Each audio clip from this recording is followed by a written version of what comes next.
Hello friends, कैसे हो? उम्मीद करती हूँ आप स्वस्थ होंगे, सुरक्षित होंगे, अपने घरों में मस्त होंगे।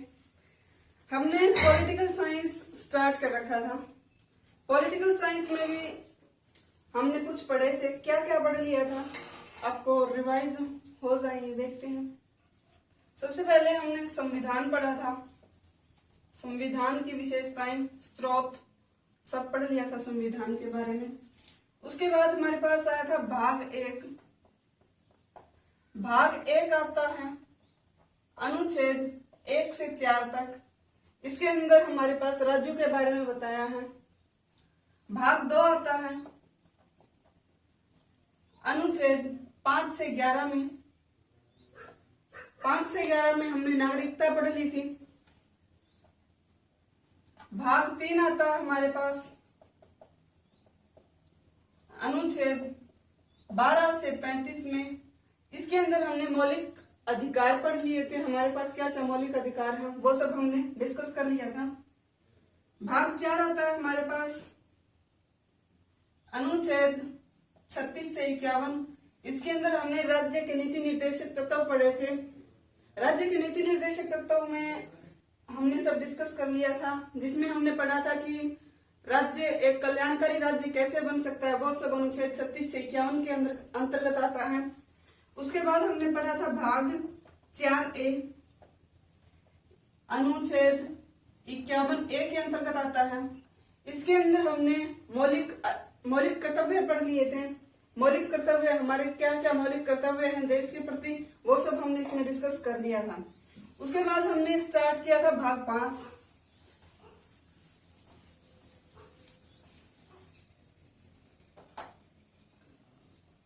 भाग 5 हमने स्टार्ट किया था। इसके कुछ अध्याय थे। पहले अध्याय में हमें संघ की कार्यकारी शक्तियों के बारे में बताया है।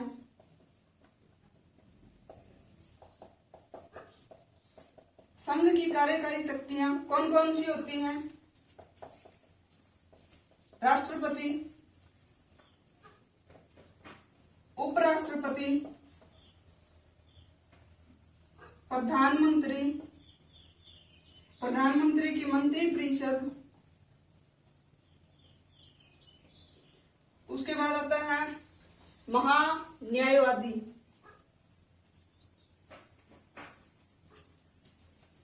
इसमें से हमने राष्ट्रपति का टॉपिक पढ़ लिया था। बस एक छोटा सा वीटो पावर्स हमें पढ़नी है, बाकी हमारा राष्ट्रपति का टॉपिक कंप्लीट हो चुका है। आज की वीडियो में राष्ट्रपति की वीटो पावर्स के साथ साथ हम उपराष्ट्रपति का अध्ययन करेंगे। कंप्लीट उपराष्ट्रपति आज हम कर लेंगे। उससे नेक्स्ट वीडियो में हम प्रधानमंत्री, मंत्रिपरिषद, महान्यायवादी सबके बारे में एक एक करके डिटेल से पढ़ेंगे। बस आप हमारे साथ जुड़े रहें। आपकी पॉलिटिकल साइंस से एक भी क्वेश्चन नहीं छूटेगा किसी भी वनडे एग्जामिनेशन में। सबसे पहले हमारे पास आते हैं उपराष्ट्रपति। अब हमें हमें वीटो पावर्स पढ़नी है। राष्ट्रपति की वीटो शक्तियां। राष्ट्रपति की वीटो शक्तियां हमने पिछले वीडियोज में डिस्कस नहीं की थी। आज हम डिस्कस करते हैं। पहली वीटो शक्ति है आत्यंतिक वीटो।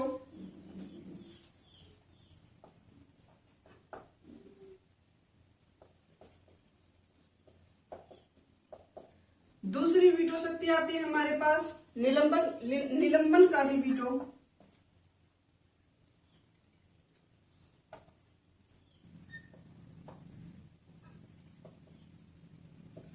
तीसरी आती है हमारे पास जेबी वीटो। इसको पॉकेट वीटो भी बोलते हैं।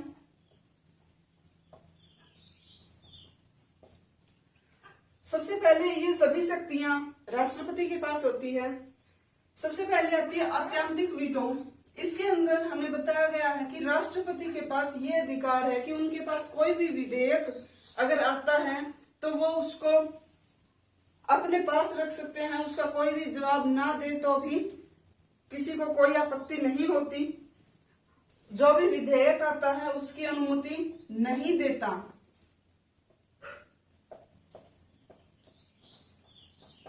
कोई भी विधेयक अगर पास होने के लिए राष्ट्रपति के पास सिग्नेचर के लिए आता है तो राष्ट्रपति उसको वापस लौटा सकते हैं। इसके अंदर राष्ट्रपति के पास ये शक्ति होती है कि वो इस विधेयक को वापस लौटा सकते हैं।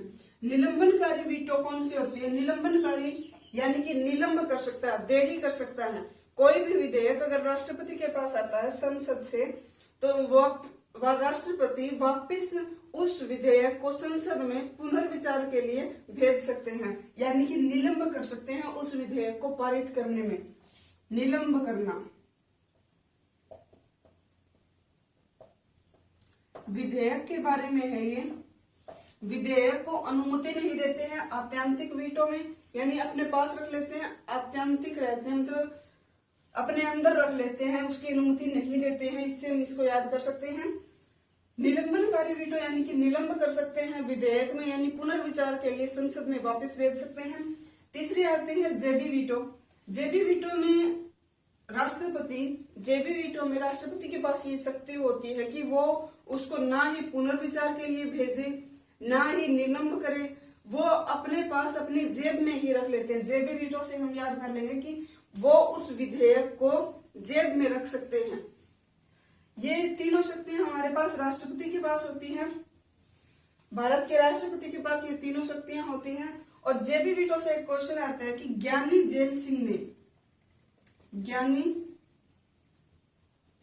जेल सिंह राष्ट्रपति रहे हैं भारत के।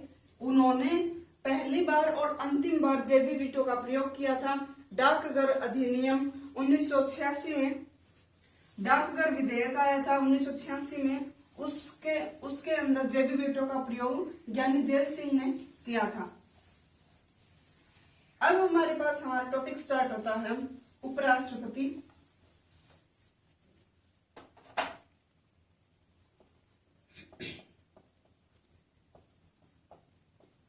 उपराष्ट्रपति का टॉपिक हमारे पास अब स्टार्ट करते हैं हम। उपराष्ट्रपति का पद अनुच्छेद 63 में दिया गया है। पद किसमें दिया गया है?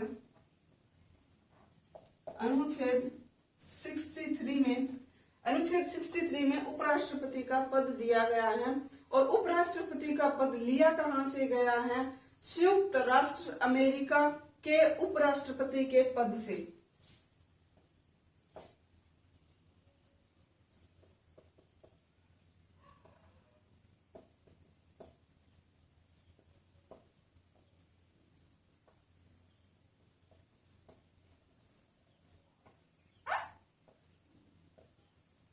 जैसे हमारे पास राष्ट्रपति थे, राष्ट्रपति का पद कहां से लिया गया था? ब्रिटेन के राजकुमार के पद से राष्ट्रपति का पद लिया गया था। उसी प्रकार उपराष्ट्रपति का पद कहां से लिया गया है? संयुक्त राष्ट्र अमेरिका के उपराष्ट्रपति के पद से उपराष्ट्रपति का पद लिया गया है।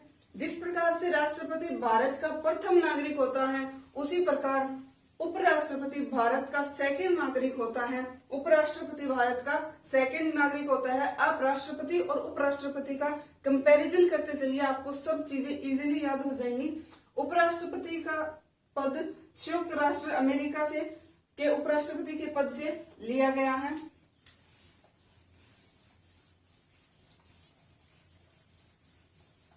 उसके बाद हम देखते हैं राष्ट्रपति का चुनाव कैसे होता है। सबसे पहले राष्ट्रपति का चुनाव, जिस तरह से राष्ट्रपति का चुनाव एकल संक्रमणीय पद्धति द्वारा होता है, एकल संक्रमणीय,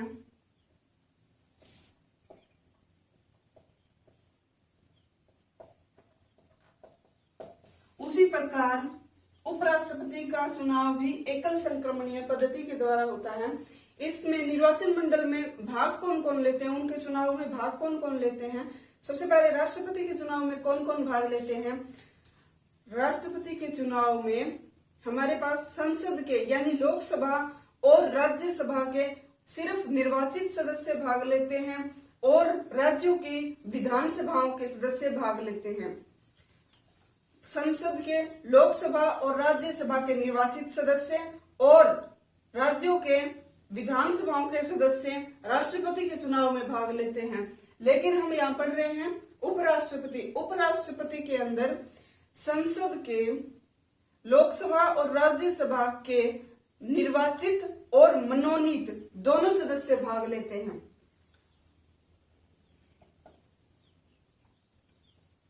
लोकसभा और राज्यसभा के कौन कौन से सदस्य? निर्वाचित और मनोनीत, ये सभी सदस्य भाग लेते हैं। लोकसभा राज्यसभा के निर्वाचित और मनोनीत सदस्य उपराष्ट्रपति के चुनाव में भाग लेते हैं। इसके बाद हमने देखा, राष्ट्रपति में हमने देखा था कि कितने कितने सदस्य कैसे होते हैं। जिस प्रकार से राष्ट्रपति में हमने पढ़ा था 50 अनुमोदक और 50 प्रस्तावक सदस्य होते हैं, उसी प्रकार इन निर्वाचक मंडल में से 20 प्रस्तावक और 20 अनुमोदक सदस्य भाग लेते हैं। इनमें से 20 प्रस्तावक होने चाहिए और 20 अनुमोदक होने चाहिए। प्रस्तावक और अनुमोदक कौन है? इन निर्वाचन सदस्यों में 20 सदस्य ऐसे होने चाहिए जो प्रस्ताव रखे कि हम किसी एक इस व्यक्ति को हम उपराष्ट्रपति चुनेंगे, और 20 उन प्रस्तावक के प्रस्ताव को स्वीकार करने चाहिए, उनकी बातों में हामी भरने चाहिए, तब उपराष्ट्रपति का चुनाव होता है। ये हमने पढ़ लिया चुनाव से। हम कंपैरिजन करके चल रहे हैं राष्ट्रपति और उपराष्ट्रपति का। अब हम पढ़ते हैं पद रिक्ति में। हम देखते हैं जिस प्रकार से राष्ट्रपति का पद अगर रिक्त हो जाता है तो उपराष्ट्रपति, जिस प्रकार राष्ट्रपति का पद रिक्त हो जाता है तो उपराष्ट्रपति राष्ट्रपति का कार्यभार संभालते हैं, और उस टाइम पर उपराष्ट्रपति को राष्ट्रपति की सैलरी दी जाती है। उसी प्रकार अगर उपराष्ट्रपति का पद रिक्त हो जाता है तो कौन इनका कार्यभार संभालता है? तो इनका कार्यभार कोई नहीं संभालता। इसके लिए अगर उपराष्ट्रपति का पद रिक्त हो जाता है तो जल्द से जल्द एज सुन एज पॉसिबल चुनाव करवाने पड़ते हैं। इनका कार्यभार कोई नहीं संभालता। इसके बाद हम देखते हैं शपथ से। शपथ कौन दिलाता है उपराष्ट्रपति को? उपराष्ट्रपति को जिस प्रकार से पदाधिकारियों के शपथ का वर्णन अनुसूची 3 में दिया गया है, लेकिन उपराष्ट्रपति ही ऐसा पद है जिनकी शपथ का वर्णन अनुसूची 3 में नहीं दिया गया। इनकी शपथ का वर्णन अनुच्छेद 69 में दिया गया है। ये क्वेश्चन याद कर लेना, क्योंकि कंफ्यूजिंग अपवाद है ये क्वेश्चन कि सभी पदाधिकारियों की शपथ का वर्णन अनुसूची 3 में दिया गया है, लेकिन उपराष्ट्रपति ही ऐसा पद है जिनकी शपथ का वर्णन अनुसूची 3 में नहीं दिया गया। इनका वर्णन अनुच्छेद 69 में दिया गया है। इसके बाद आती है सैलरी की बात। सैलरी, वेतन।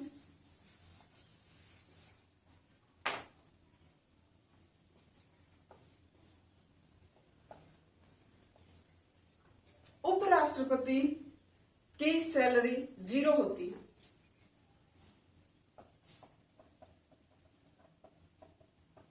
उपराष्ट्रपति की सैलरी 0 होती है, शून्य होती है।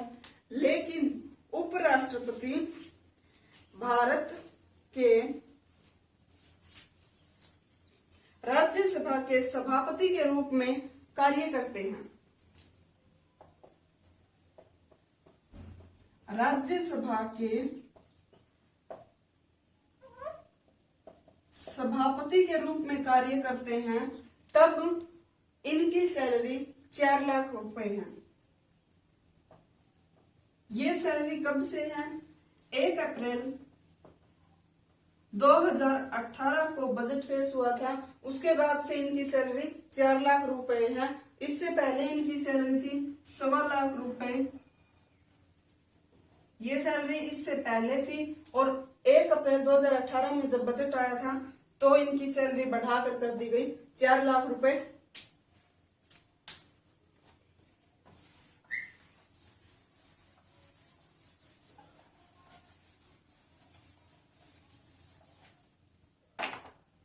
इसके बाद हमारे पास रहता है कि कार्य अधिकार, कार्य क्या क्या है उपराष्ट्रपति के। सबसे पहला कार्य तो यही है, राज्यसभा के सभापति के रूप में कार्य करते हैं।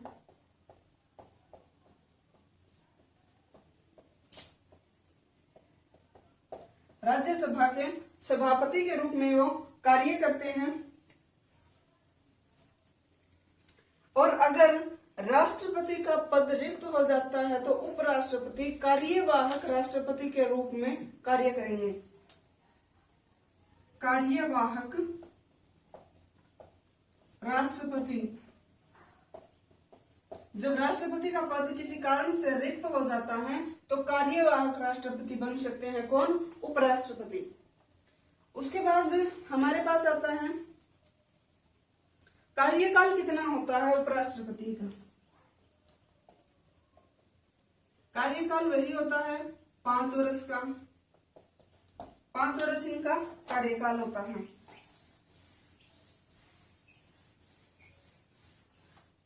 हमारे पास एक टॉपिक बीच में रह गया था कि योग्यता क्या होती है उपराष्ट्रपति बनने की। उपराष्ट्रपति की योग्यता, योग्यता कुछ कुछ राष्ट्रपति से मिलती है, जैसे भारत का नागरिक हो, ये तो सभी में है, भारत का नागरिक हो, पागल व दिवालिया न हो, उम्र सबसे इंपॉर्टेंट आता है, उम्र 35 वर्ष से कम ना हो।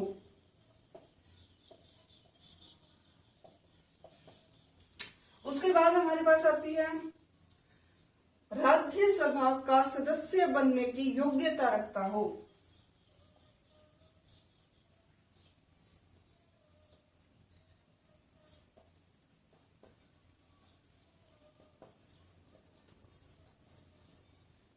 जिस प्रकार से राष्ट्रपति में था, राष्ट्रपति की योग्यता यह थी कि लोकसभा का सदस्य बनने की योग्यता रखता हो, उसी प्रकार उपराष्ट्रपति में आता है कि राज्यसभा का सदस्य बनने की योग्यता रखता हो। ये योग्यताएं थी, ये योग्यताएं हैं उपराष्ट्रपति की। पागल व दिवालिया न हो, राज्यसभा का सदस्य चुने जाने की योग्यता रखता हो, 35 वर्ष से कम उम्र ना हो, भारत का नागरिक हो, और चुनाव प्रणाली हमने पढ़ ली, 20 अनुमोदक और 20 प्रस्तावक होने चाहिए। लोकसभा राज्यसभा के मनोनीत और निर्वाचित सदस्य इसमें भाग लेते हैं, एकल संक्रमणीय पद्धति से इनका चुनाव होता है। इसके बाद हम कुछ उपराष्ट्रपति देखते हैं। सबसे पहले उपराष्ट्रपति कौन थे?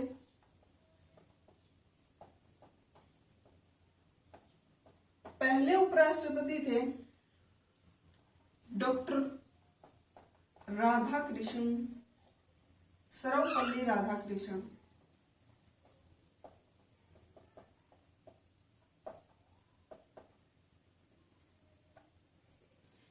इनका सबसे लंबा कार्यकाल रहा।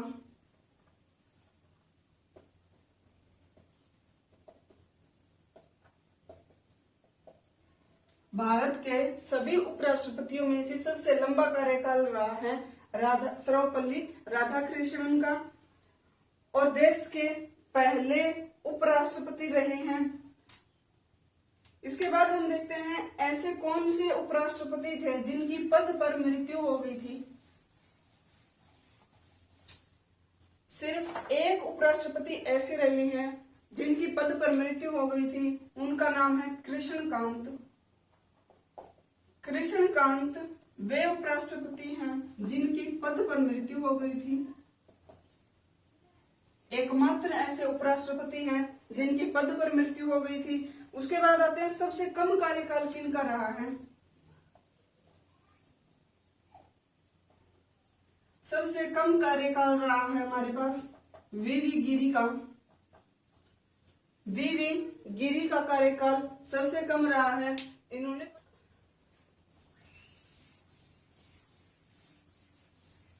सबसे कम कार्यकाल रहा है वीवी गिरी का।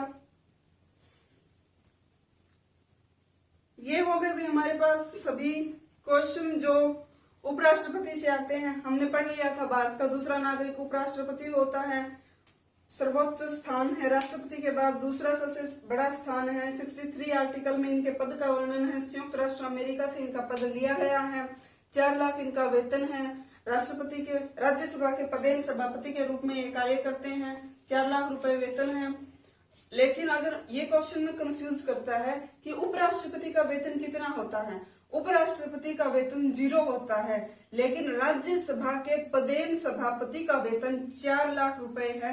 और 4 लाख रुपए वेतन कब हुआ था? 1 अप्रैल 2018 को जब बजट पेश हुआ था उसके बाद से हुआ है। आज के लिए हमारे पास उपराष्ट्रपति का टॉपिक कंप्लीट हुआ। आज के लिए इतना ही, धन्यवाद।